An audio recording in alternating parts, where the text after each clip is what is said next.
Happy Saturday, everybody. I am Nick Slavic. I'm the proprietor of the Nick Slavic Painting and Restoration Company. I'm also the host of this show, Ask a Painter Live. It is a weekly live Facebook show where I use my almost 3 decades of experience as a craftsperson and a trades business entrepreneur to kind of show you what the life of that is and ask to answer any questions. And one of the greatest things about the Ask a Painter Live show is that it is live. It's off the cuff, and viewers in real time can ask and get answers to any questions, any topic, any sort of thing you want to know about. So today, I love these types of shows. We are going nerd style on brushes.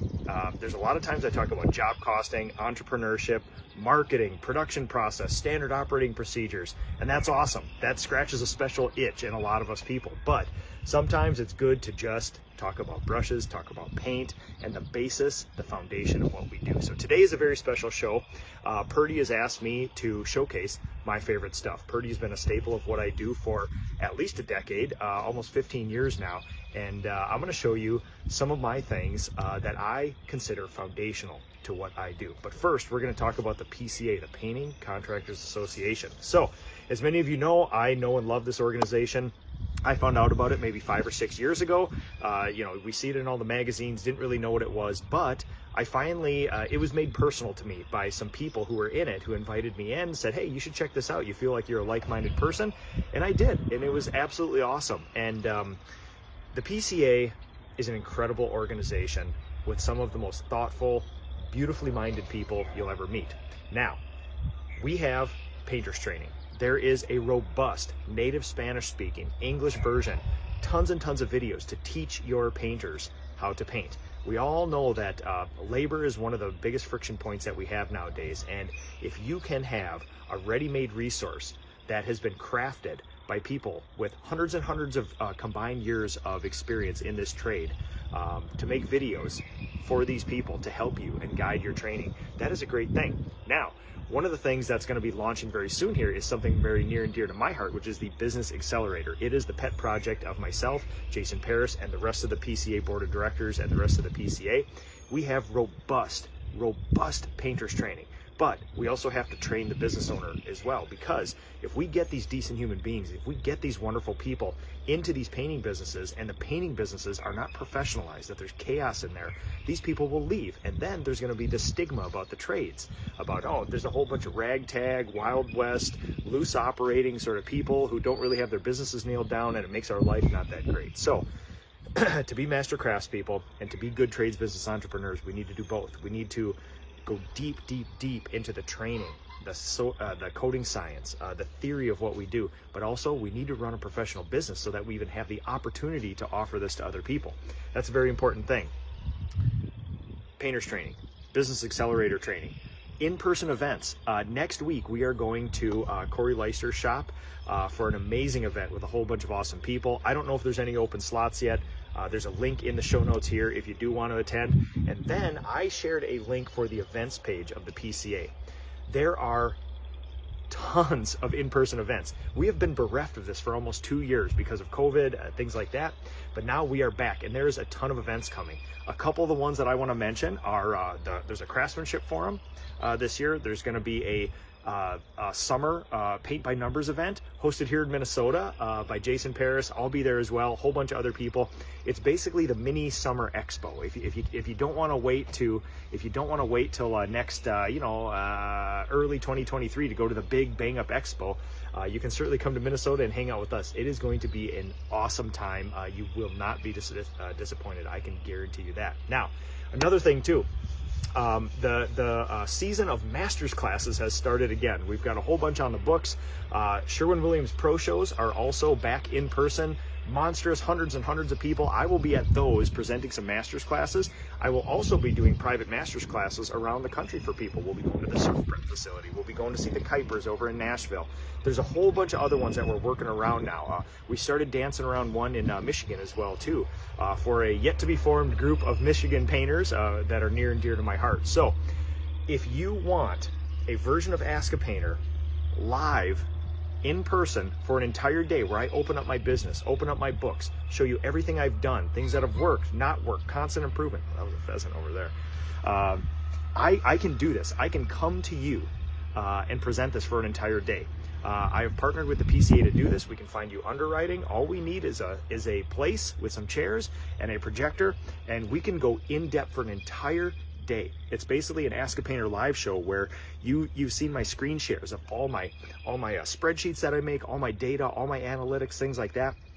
And I come to you, but I do a 4-hour version in person where you can interrupt me anytime you want, and we can ask and answer questions like that.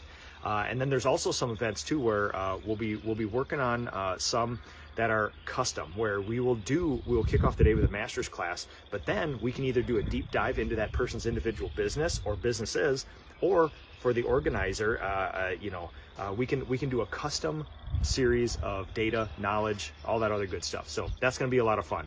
All right, folks, I'm not going to delay this anymore.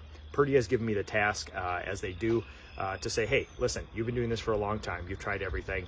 Tell people what you use, how you use it, and why you use it. And that's what we're going to be here today. I have tried everything. Literally, there are some things that I haven't tried. We all know that because they're not even available to me in this area. But I love experiments, especially in the early years of my business when I was just trying to find my fit. Where am I in the industry? What kind of coatings, what kind of finishes do I want to offer? To who, on what kind of houses and things like that.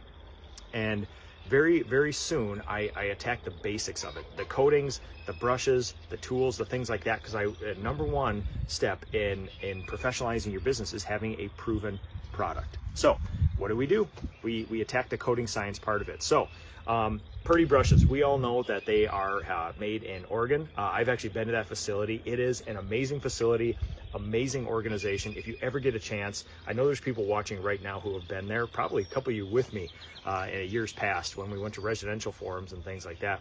But it is an amazing facility. If you ever get a chance, go up there. There's on all Purdy brushes, there's the metal ferrule right here, and it's nailed to a piece of wood that came from the Pacific Northwest. Up there right by the Purdy factory.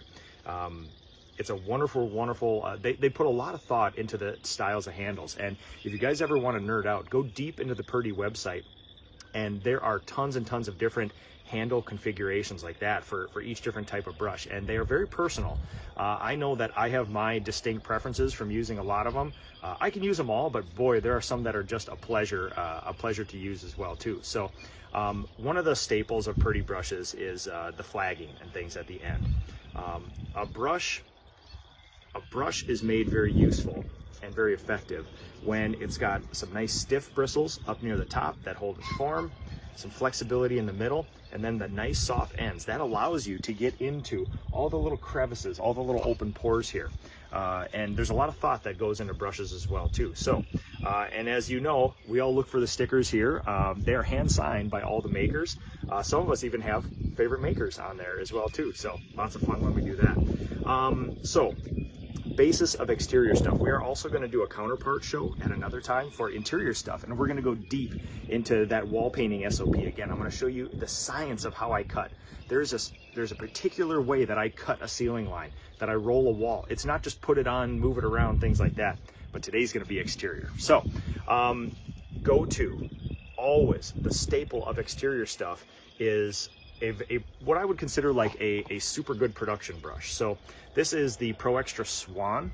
This is a 3-inch. This is straight cut, and it's the thicker version of the 3-inch. So you'll find in some other versions of the brushes, there's a little bit thinner and a little bit thicker one. And obviously, when we're outside, it's about production. We got to take a heavy-bodied paint and we got to apply it to a surface that's probably a little rough.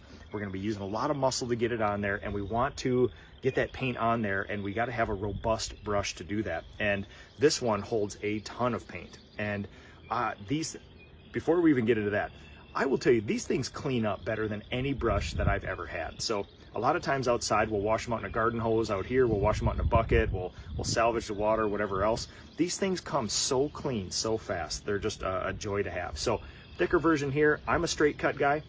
I do use angled versions of that stuff. I have a pretty hard bias towards straight cut brushes. Now, I'm open to the idea that 30 years ago, when my dad started me with this stuff, there were really no angled brushes. It was basically the straight cut brushes like this. So I'm open to the idea that I'm completely biased because this is how I was trained and I have a depth of knowledge in straight cut brushes, but I still believe that for a couple of other reasons too, that I like the versatility of straight cut because it's basically universal. You can switch to either side of the brush when you take paint out of the can. You don't have to be conscious of what side goes to the wall. So thicker version, robust brush. It's also got the beaver tail handle. So when you're doing a lot of muscle work outside, the beaver tail handle, at least for me, when you're using it like this, it really eases the tension on your hand. A thinner handle, you got to compress your hand a little bit and be a little more tense with your fingers. The beaver tail, which is a little thicker, more robust handle, it just tends to sort of lessen the tension on your hand. So there's a couple ways that we hold brushes for exterior painting.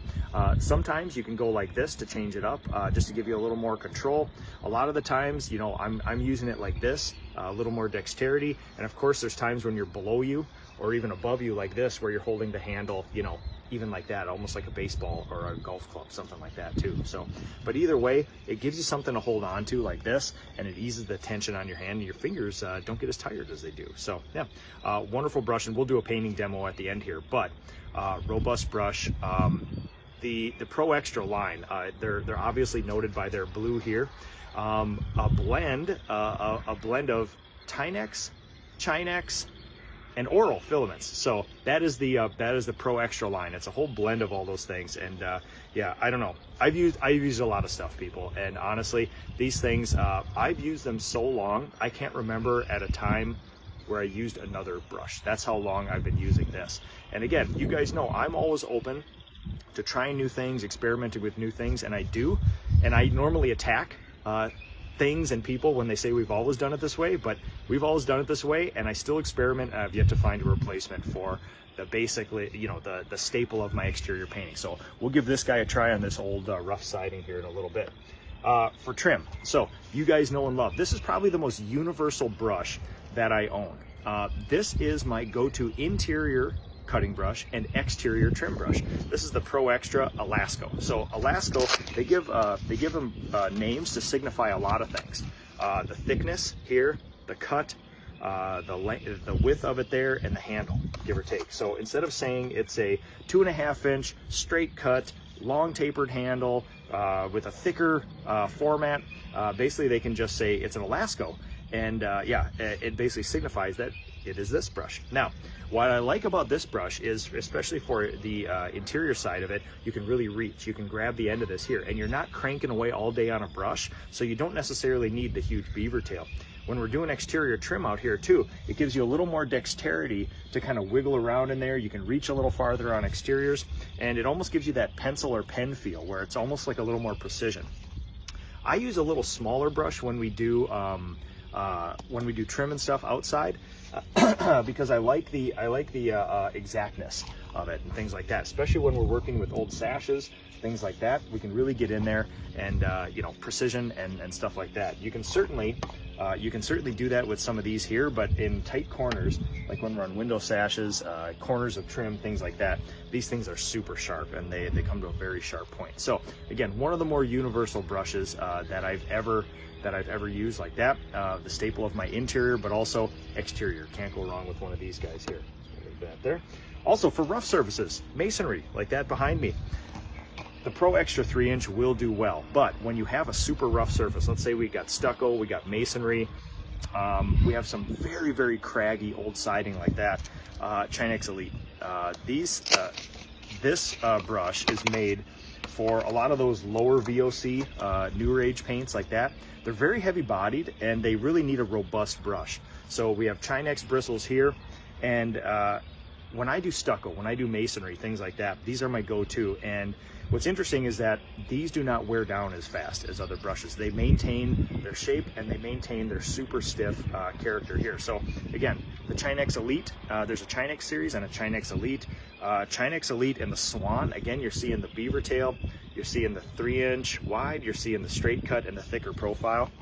And these things are slightly noticeably stiffer than the Pro Extra Swans like that. And again, not a scientist, but the Chinex bristles do amazing work with those heavy bodied, you know, when you have paints like Loxons or masonry conditioners or something like that. Yeah, it's just a wonderful, wonderful tool, and literally it keeps that shape, and you can really crank on that masonry and things like that. We'll give you a little demo there as well. When we're doing decks and things like that, and we're using water-based coatings, you can certainly use something like this, or the Swan, the 3-inch. Those will do water-based stains well, but I am still a fan of alkyd or modified or hybrid or some type of solvent-based deck stains.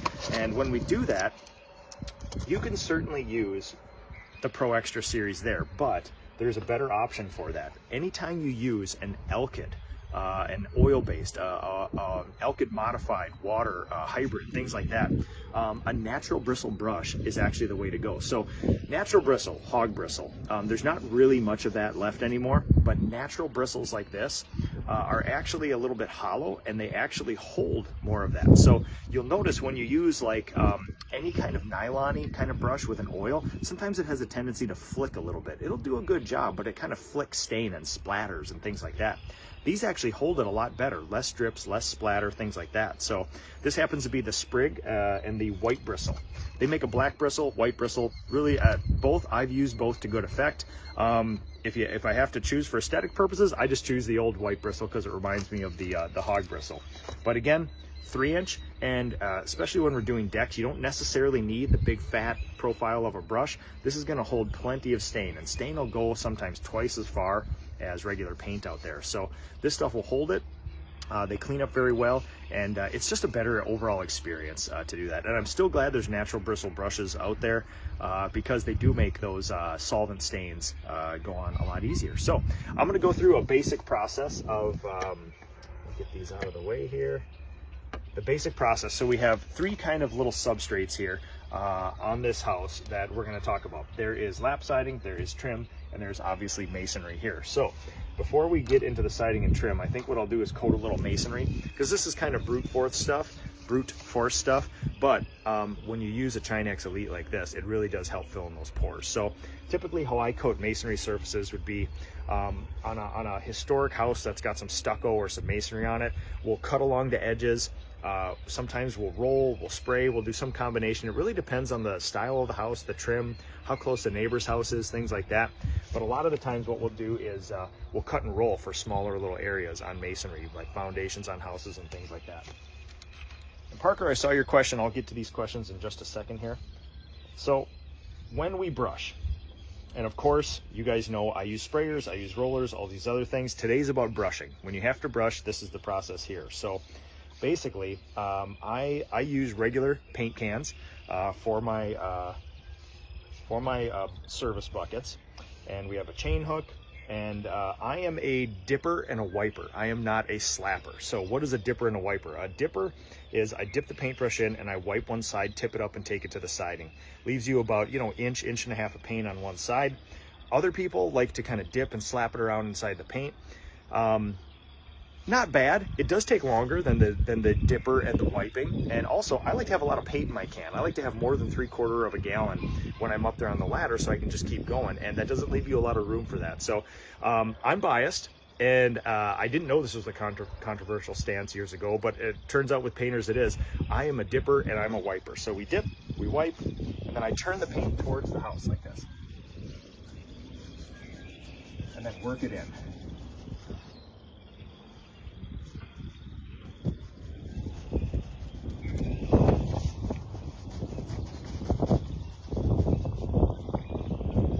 Wipe, get back.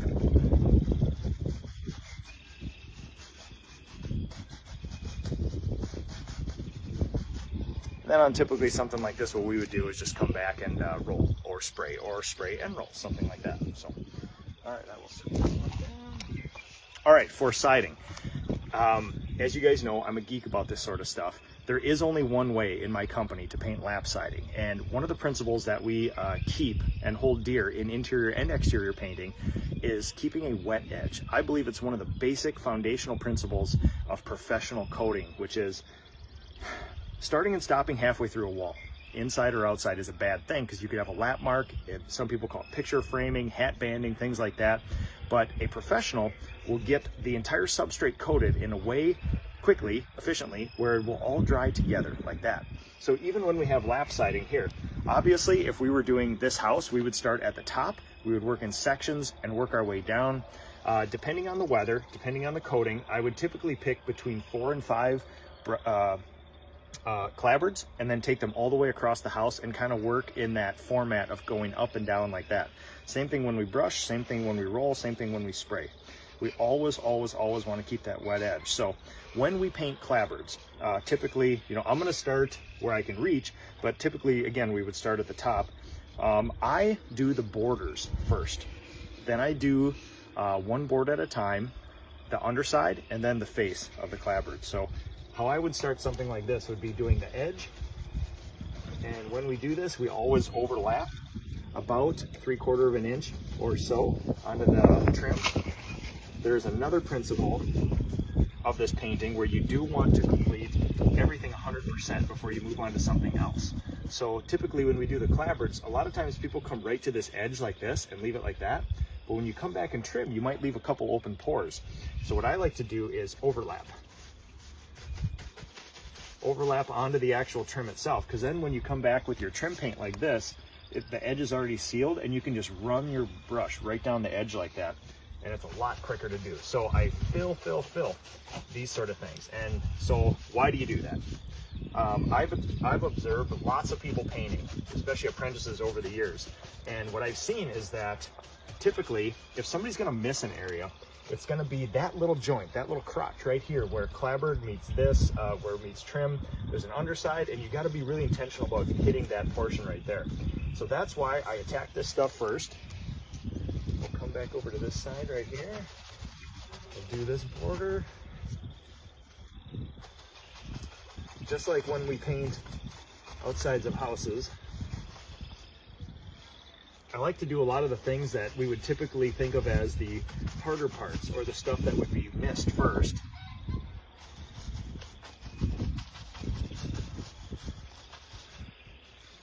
And then move on to the easier stuff. So hitting the edges, 2 more. And this is something that takes apprentices a while to learn, but when you do start getting below neck or chest level, you do got to get down and actually take a look at that to make sure you're hitting those butts. So then I like working super methodically, where we do one lip and then one face at a time. So we got a lip, and especially with today's heavy body paint, you can see even some nail holes and other things disappear with all that stuff. That's one of the benefits of a lot of those heavy body acrylics, especially outside. I need a little more here. I want to fill in all these cracks. Yeah, even some nail holes like that can be filled in.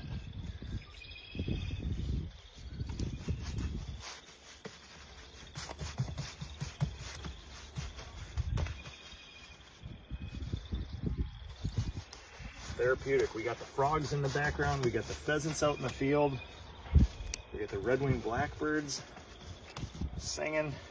It's a beautiful day.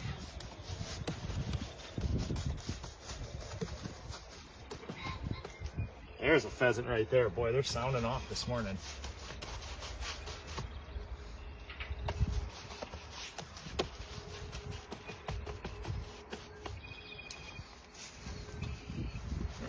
Down, making sure I hit all the lips.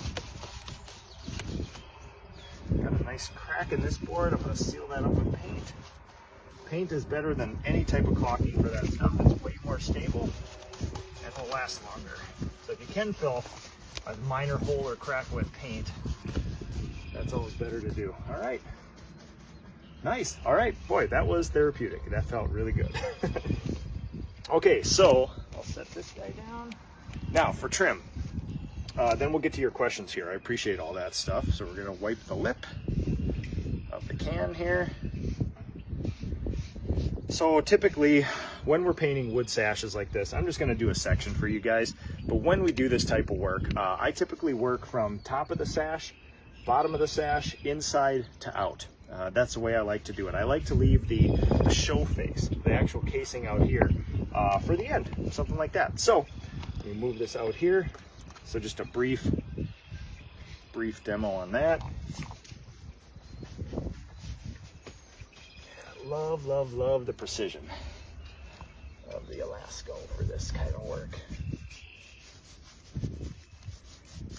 Especially with old wood like this, the bristles are soft enough where the flagged ends can get in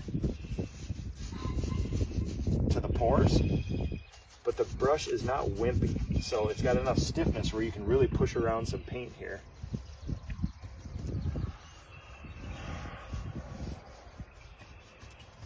And when you take care of these things, they last a long time. So stiff enough where you don't have to have a lot of pressure. You can see I'm almost holding it like a pencil here. And when you ride the bristles over these rough spots like that, the stiffness in the upper part allows the bristles to kind of like jab in there, but then the flagged ends manipulate to all those tiny little crags and things like that. So it's when you get the right brush for the job, it is a pleasure. And again, you can see a combination of good brush, good paint, and you can really, really, really fill in all that stuff. And on old wood sashes like this, typically what I do is get the whole thing painted and then kind of manipulate them up and down a little bit, because we don't want to glue them shut. And that's part of the thing of working with some of these old windows too, where the process would be paint them, move them up and down, leave them cracked a little bit, and then while you're painting during the day, kind of move them up and down a little bit. And typically on historic homes, historic restorations, things like that, we'll actually do another round of that before we leave for the day as well too. So again, working from the inner sash, working my way out, fill, fill, fill, and I'm sure this looks as satisfying as it does to me, filling this old wood. Heavy bodied primer. And I'm just methodically picking off one little piece of this at a time. And I brush one section, fill it in 100% before I move on to the next one. I'd say I could do this all day, but I do already. And it is joyous. One of my guilty pleasures as a restorationist are these sills like this. So they are craggy, they are deep, they're beautiful, beautiful old growth wood like this. Matt Bilsma, this is Sherwin Williams multi-purpose latex primer like this. I just happen to be using a old Flex Temp can that I have here too, so didn't take the label off this one. So like I said, guilty pleasure, craggy, craggy, craggy. A lot of people like to use epoxy to fill this up, things like this. Typically what I do is I take a primer like this and I slather this in here. I lay it on like putty. And one of the best things about a heavy bodied primer like this is that also it penetrates a little bit too. So you actually see it get into those wood fibers. So this honestly is like my guilty pleasure right here. So I'm gonna do the front. And you can take something that's old and craggy and you fill it in and you basically just look brand new. It's just a glorious, glorious thing. All right, here we go. This is it. This is what I live for right here.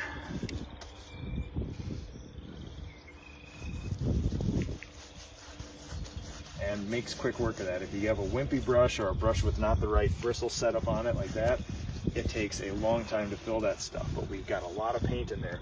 And you can just see this stuff just right into those cracks like that. Now, this is my standard process. You can see how some of the wood is starting to look a little gray stuff here. You can see where the primer starts to soak in. When you put brand new primer right there, it eventually soaks in. When you get the right primer like that, I do believe that it should soak in a little bit and actually bite and become part of that wood.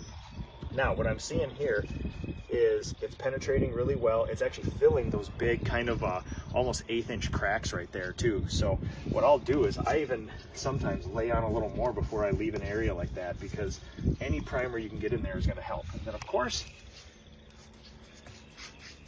we do our casing. So this is where especially when you're cutting exterior, white on primer is not a big deal, but if we were cutting an exterior color, again, wipe one side, inch of paint, put it towards the siding, and let those bristles ride right over that stuff. It's just a beautiful, beautiful thing. And you can see nail holes disappearing, crags disappearing, and yes, it has something to do with the paint, the primer, but it also has something to do with the brush. And a good combination of those things is a wonderful thing. Man, that is satisfying. Especially a guilty pleasure is when you take historic home and we're applying primer, or when we do all in a white like this. So bright, so shocking when you walk up to a house on a farm, in the woods, something like that, especially with a color like a brilliant white. It's just such a shocking, interesting thing. I just love it. So okay, let's see here. I'm gonna go through. I got lots of you guys are talking about the primer here. I got lots of information for you guys, so let me go back and answer some questions, and we're gonna get on here. So oh man, thank you guys so much. And stars are a new thing on Facebook. Evidently, people can buy stars, and they can do stuff like send me stars, and it's a monetization of this stuff. Haven't really looked into it. I see that people send them. Thank you guys, and I will do something with those. Interesting when we accumulate enough of them. So David, we'll see you in PA. Let's see, Lindsay, good to see you. All right, David. Oh, thank you guys. David sent 50 stars. Great. Like I said, I'm going to find some creative use for those things when we do accumulate enough. So Frank, fellow Minnesotan, good morning, my friend. Parker, how's it going? Parker, since Purdy is not the cheapest brush on the market, do you think the extra cost is worth it? So interestingly enough, I think about, people know that I really don't pay that much. All right, that's false. I pay attention to materials. I don't live and die by the cost of materials and coatings, because typically, even when you buy ultra premium high-end paint, the most expensive offerings that the manufacturers have, it's really only going to be between 5 and 15% of all of your revenue in your company. So you want to take care of it, but labor is always going to be your number one. It could be between 40 and 50% of all your money goes towards labor. The interesting thing is, when you look at materials at 5 to 15%, I would consider sundries and tools and supplies as an even smaller portion. So people say, like, hey, how do you account for tape and all this other stuff? And I'll say, we do and we don't.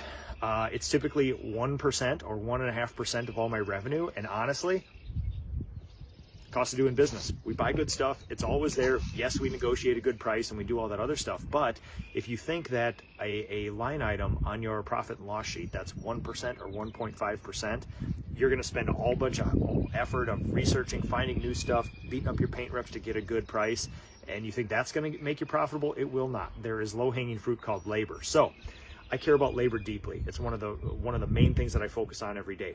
I do care about materials, but honestly, we got it down to a really good science. Typically, in a year, we keep our budgets between 12 and 13% on average for the entire year.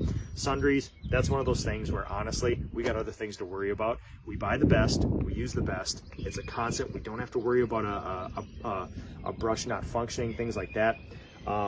We have massive amounts of these things, and they never go sideways on us. And it's one of those things, like a lot of the coatings, where we just depend on it. We never have to think about it. We get the best, and we move on with our lives. So Parker, it's more of like a headspace, a business owner headspace thing. Like, yes, there are things that are expensive, but business owners have no problem buying $800 worth of sanders and things like that at a drop of a hat, or spending $42,000 on a vehicle and then another $2,000 to outfit the back. But yet when it comes to a $16 brush, they got lots of deep thoughts about, oh, what a rip-off, things like that. Like, we got to put our headspace and our effort and burn our calories where it can actually get a return and make a difference in our business. So typically my theory is buy the best stuff, make sure it works, test out other stuff, but just buy good stuff. You're never going to go wrong with good tools and equipment. So, all right, let's get down here to some primer questions. Eric Sowers, how's it going? Good to see you. Eric Sowers, do you not oil prime raw wood? Here's the thing. I've been around long enough where I was taught always bare wood gets oiled. And still, with cabinets and trim and other things, we do. Now, interesting data point for you, Eric, which is this. For over a decade, we did oil primer on every single exterior that we did. Every time there was a bare spot of something, we primed it with oil for that reason, tannin bleeding and things like that. The interesting data point is about 4 or 5 years ago, I started experimenting with water-based primers outside because we had one summer where we were doing massive amounts of barns, historic barn restorations, and we were still hand applying a lot of this stuff. And if you've ever tried to apply oil primer on an 86-degree day over a super rough wood surface, that is a near impossible task, something like that. It wears out your hands. You don't get very far. It's just backbreaking. Even when you spray and backbrush, it's like horse glue. We never had a failure with it, tannin bleed or peeling, but it was one of those things where I was looking for constant improvement. So I gathered up the 6 most prevalent, well-known, readily available water-based primers, and I tried them out. And guess what? I found one, well actually 2, one favorite one, that we've never had a tannin bleed and we've never had a failure, and we actually use it on all of our historic restorations. So Eric, I see your comment about why not oil primer with the tannin bleed. Here's the thing. Every craftsperson bone in my body, especially trained in the traditional aspects of this, where you always do that, especially with old wood, cedar, things like that. You always use oil primer like that. The problem is, in 5 years of doing that with Sherwin Williams multi-purpose latex, we've never had one tannin bleed, historic, new, otherwise, and we've never had a peeling failure with it. So it goes against everything that I know and I believe about oil primer, but you can't argue with the data, which is we've not had a failure. So we get increased production. It goes on much better. I believe when you look at stuff like this, I believe it actually penetrates a little bit better than oil primer. It dries really quick. And it's so easy to use. And again, if we can get rid of solvents in our business, I am all for that. So Eric, listen, agreed. Oil primer, you will not go wrong with it. But it's hard to argue with the data on stuff like that. So Jesse Allen, how's it going? Rick Mixell, I could watch paint go on all day, but I also love hearing those red-winged blackbirds. Listen, man, we are... the last couple days, it's been 70, it's been sunny on the farm. I've been out here, we got the lawn tractor out, the chainsaw, all the tools, we're cleaning up sticks and doing things, and it is absolutely glorious out here. We are also treated to one of the most massive flocks of red-winged blackbirds ever. Every spring here, they come here, they hang out, we put out a little bird seed, they're doing their thing in the marsh over here. And between the frogs and them, it is just the most beautiful summer morning. I was laying in bed this morning thinking about my show plan with the windows cracked open, and yeah, just listening to the frogs and the red-winged blackbirds, and it is absolutely glorious. So Ray Ronnie, my good friend, good to see you. Matt Bilsma, yeah, this one was Sherwin Williams multi-purpose latex primer here. So David, my hands are itching to help. Love restoration homes. Absolutely, man. Mike Wells, what's your go-to exterior paint and sheen? We're in Springfield, Missouri, A100 exterior, typically satin. We are a duration flat company up here, and we actually talked about this, I believe it was in the last show as well too, but there's going to be shine differences and preferences different across the country. Like when I go down to Florida, everything is satin, semi-gloss, things like that, and that's fine, and it works really well down there. I do know that typically you don't see a lot of shine up here. We do have a lot of weird humidity, moisture, freezing stuff, and I've seen the same paint, but in 2 different shines, one peel and blister and bubble and one not, same colors and everything. So again, just anecdotal information, but something that, you know, I've seen over the years. So we prefer the flat, and it does really well up here because we don't get that crazy sun baking Arizona kind of heat and things like that. So, all right. Matt Bilsma, roger that, thanks. Do you prefer latex primer or oil? Well, listen, I will always prefer anything that's not solvent-based, but with our interior trim and cabinets, we still have to use that because we haven't found a water-based primer that is readily available, water-based, sticks to everything, blocks all tannins, dries quick, and is easily sandable like oil primer. So that's what we do. Chris Mole, my good friend, good to see you. Carlos Espinoza, no tannin. So just went through that long explanation of, listen, it should bleed tannin. It absolutely should bleed tannin, and I would still urge you guys to do scratch tests, tannin bleed tests, and things like that with your primers. But in 5 years of using this process, we have not had one instance where tannin bled through. So hard to argue with the data. Maybe I just got lucky for 5 years, but I have a feeling that there's something more to that. So Jesse Allen, I'm supposed to be mowing, but I'm hiding in the shed watching excavating live too. Don't get me in trouble with your family, man. Get out there and get your work done. Frank, do you ever use peel stop primers? And if so, what brushes do you recommend for those? Yeah, absolutely. So I would actually use, you can go back to the Chinex Elite, because that stuff is a little bit thicker sometimes, but it's certainly a Pro Extra Swan. Now, Frank, interestingly enough, most of my professionals up here in the upper Midwest love those clear peel stoppy, so every manufacturer has one like that. Sometimes they're even tinted and stuff like that. They're fine. I've used them, but there is when this works and you've never had a problem, for me, taking a clear rubbery thing and putting it over the wood like that doesn't feel as good as having something that dries hard and crisp and penetrates the wood and things like that. Maybe I'm just an old traditionalist when it comes to that, but I think it was maybe, I want to say 7 or 8 years ago when those first started becoming prevalent, I did an entire house with that, and we did have some peeling issues back then.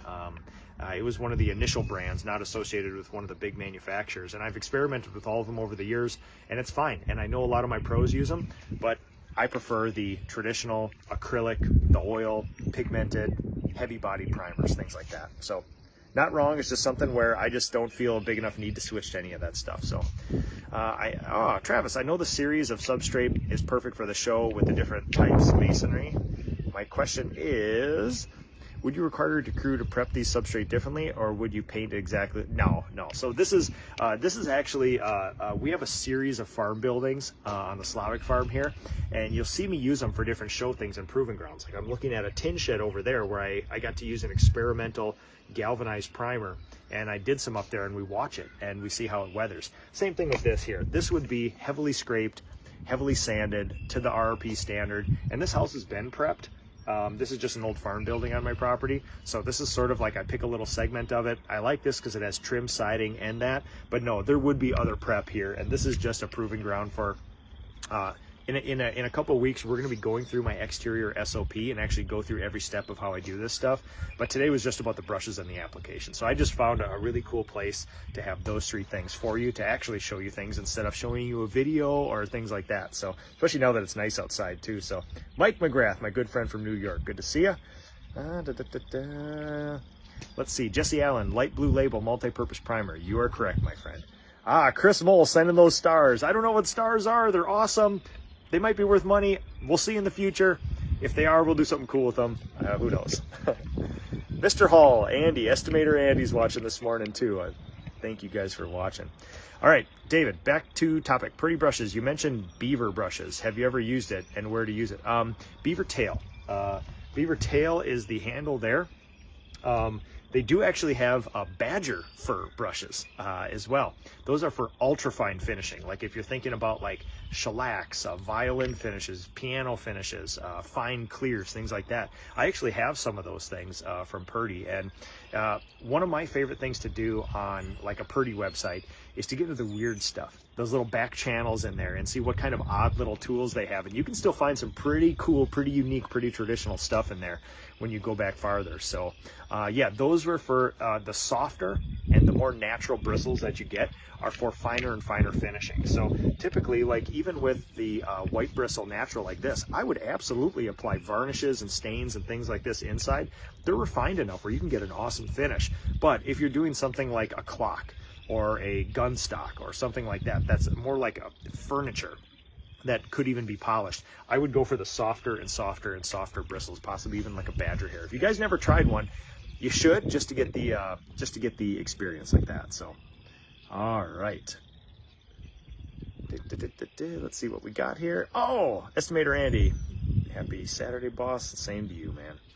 Do you guys still glaze windows? Eric, yes, we do. Actually, yes, I still love it. One of the things that we're blessed with, though, is a company called Hayes Window Restoration up here, and another young entrepreneur like me and like Jason Miller and Jason Paris, but he's a master at window sash restoration. So we are hoping to partner more with him on our historic restorations this summer. We've actually just done our first couple exterior jobs here. We haven't bitten off a big exterior restoration yet, but we're dancing around a few, and God, I hope we can partner together, because that's one of those things where when you get a pro like Joe Hayes, hopefully we can use him. But yes, I regularly reglaze windows and stuff like that, and yeah, I still love keeping those traditional things alive like that. And I know, like my friend Mark Johnston too, the historic restorationist from up here, he's all about building these things out of traditional wood. He's all about glazing and everything else. And I love that those things are still alive, and that we can show them, show the younger people those things. So this is kind of a fun thing to do. Mike McGrath, you should get some honeybees. So interestingly enough, we actually have a scratch-made restaurant down there with a awesome chef, and he's been known to put his bee boxes out here. So a lot of the times in the restaurant, a lot of his honey will be from my farm out there. And a really cool thing happened a couple years ago. He got a weird batch of honey, and it tasted like spearmint, and it's probably from some weird plant or something we have out here. But I think he even contacted the University of Minnesota Extension Office that deals with pollinators, and we couldn't figure out. But literally, this stuff tasted like spearmint. It was the craziest honey I've ever had in my life. So it's kind of cool. All right, let's see what else we got here. Frank, no problem, man. I appreciate it. Carlos, I use Peel Bond on a peeling house and got a lot of tannin. So again, there's people often ask me a lot about a specific product, a specific use, a specific application on a specific house, things like that. And that's fine, and we can answer that. But what I'm more interested in is the theories of these things. So for me, there's a theory between something that goes with something like Peel Bond. Also, there's those coatings that you can put on right over glass, that you can then peel away at the end of a job. Every craftsperson bone in my body rallies against the use of a water-based, rubbery, clear thing over a substrate, and then using a harder form-filming finish over the top of it. It just feels like anything water-based and clear is probably gonna bleed some tannin. I know there's instances where it doesn't, but then also when you put it even over bare wood, a clear, rubbery, water-based substance being your primer doesn't feel as great to me when you have other options. Also, same thing with this. You have a hard surface, you have old brittle coatings, you get a lot of them off, you put a clear water-based rubbery substance over it, and then go back even with like a Sherwin Williams Duration. Duration has some flex, is a little bit elastomeric, but not as much as a white water-based or a clear water-based rubbery substance like that. So it's just kind of like, I don't know. I'm always hesitant to say stuff like that because I know they work well, and I know a lot of my craftspeople, just like us, Carlos, in the upper Midwest. You're a Minnesota guy too. I know a lot of the pros up here use it and have an awesome time with it. So I'm open to the idea that I might be biased or that my experiences might be different. But again, when you have alternatives like this, I do this. This is my system of doing that. So. All right, Chris Mole, love the new mic. We can hear you great now. Yes, so this is goofy. This is really weird, but it is a super cool Rode microphone like this. It actually attaches here, and I have been experimenting for years with something. I do not want it to be like this, but it looks like a little pager attached to me. But honestly, it's super clear, and it works really, really well. So next up is increasing the quality of the video. So yeah, thanks a lot, Chris. I appreciate that. All right, Bo Graham, if solid staining a raw wood, a pergola white, would you prime with this multi-purpose primer or just start with the stain? Yes, so if you're gonna use a solid color acrylic siding stain, I would just do that. Even if it takes 3 coats. A primer still forms more of a finish than a solid color acrylic stain. And one of the innovations, the theory innovations that I've changed over the last 5 years of coating systems in my business is when we have wood houses. There's a lot of cedar houses up here in Minnesota. A lot of them have been painted and they peel. Sometimes they've only been stained and the client wants them painted. we are now using way more solid color acrylic stain, which is basically a paint, a thinner paint that penetrates but gives you a paint-like look instead of priming and painting, because in the upper Midwest, it just seems to be a thing where if you take a house from the 70s or 80s with cedar siding and it's got a little bit of peeling, and it's not an RRP job, so you can wash it and you scrape it and you sand it and you spot prime with oil primer and 2 coats of a really good acrylic exterior top of the line paint, you still sometimes get peeling, like where it shouldn't, sometimes even over the prime spots. So what my theory was, I think it's a lot of film. Those are very heavy bodied paints.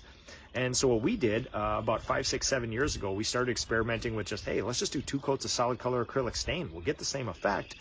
And the theory of the solid color acrylic stain is that it will, oh, another pheasant, that it will fade before it peels. And a paint typically will peel before it fades. So that's how I think about those things. So, Bo, it's a lot of work. Pergolas are a massive amount of energy and time. I would experiment with a very, very heavy-bodied, opaque, solid color acrylic stain. You're going to find a lot of them that are kind of wimpy, that penetrate, and you're not going to build that finish. It could take 2, 3, 4, 5 coats. I would find one that's heavy enough where it builds a nice, solid opaque substrate, but that one that'll only take you 2 coats too. And I would go brush, I would go roller, and spray if you can as well too. That would help as well. So Bo, good luck with that. Pergolas are not easy, man. Seth Hotstetter, oh, thanks a lot, man. You tell everybody. Right now, guys, do me a huge favor. Just share it. Just hit the share button. You can like and follow Ask a Painter if you like. You can leave me a recommendation, but honestly, the kindest thing you could do for us is just share. We got to get more like-minded people like this so that we can professionalize this industry and give our clients better services. Jay Skeens, how does the duration flat hold up when it pertains to washing down and cleaning? Great, really great. I have about 3 different, oh, the geese are flying away. That's awesome.